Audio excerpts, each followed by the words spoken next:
C'est ici que tout commence. Sous cette serre, un océan de romantisme. Dans cette ferme horticole, on pratique la culture intensive de la rose. Les fleurs sont coupées, puis assemblées en bouquets, avant d'être envoyées en Europe, via le Moyen-Orient. Mais il y a un mois, un caillou est venu gripper la machine. Depuis la guerre en Iran, ce producteur ne parvient plus à exporter sa marchandise.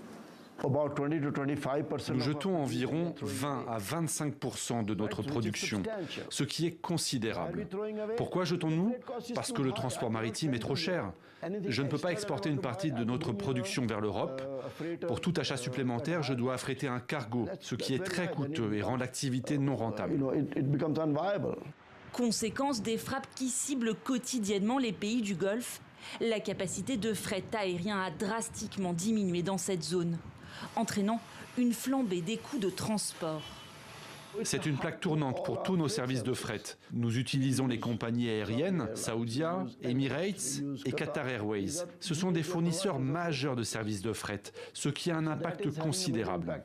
Principal producteur de fleurs sur le continent africain, source majeure de devises pour le Kenya, ce secteur qui fait vivre des centaines de milliers de personnes a commencé à chercher des alternatives.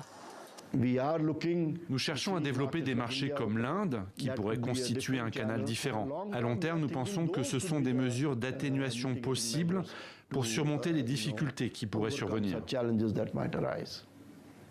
Mais dans l'immédiat, les marges de manœuvre sont limitées. Le Kenyan Flower Council tire la sonnette d'alarme. Selon cette organisation, représentant les producteurs et exportateurs de fleurs, les exploitations agricoles ont subi jusqu'à 75% de baisse de revenus en un peu plus d'un mois.